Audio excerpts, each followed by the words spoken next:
عسلامتكم ومرحبا بكم. اليوم رجعت لكم بحويجة بنينة وحاجة بالحق خفيفة للسهرية. وحاجة اكتشاف بالنسبة لي أنا لأنه أول مرة باش نعمل خبزة جاتو بالسميد. بالحق حاجة بنينة برشا، فتبعوا الوصفة ونشوفوا كيفاش حضرناها.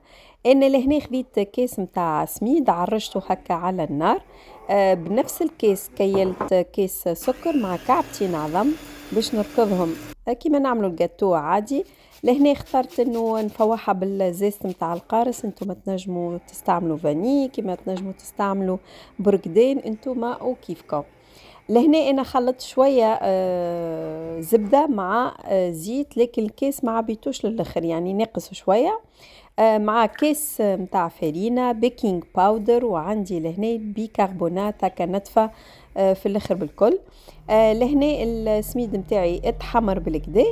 باش نضيفه توا على الخليط، وباش نضيف معاهم كيس متاع لوز وجلجلان. انا خلطت لوز وجلجلان، انتوما الفاكهه اللي تحبوا تحطوها تنجموا تحطوا اي حاجه، حتى الكاكاويه راهي تجيب بنينه برشا. فوالا انا الخليط نتاعي تويكا باش نحطه في البلاتو باش نحركه هكا بالكدا باش الفراغات الكل تتملي، وباش نزين هكا بالزوزه ونحطها في الفور تويكا على 180 درجه مده نصيف ساعه. بالنسبه للشحور انا عندي شحور ديجا هذاك عملته من قبل.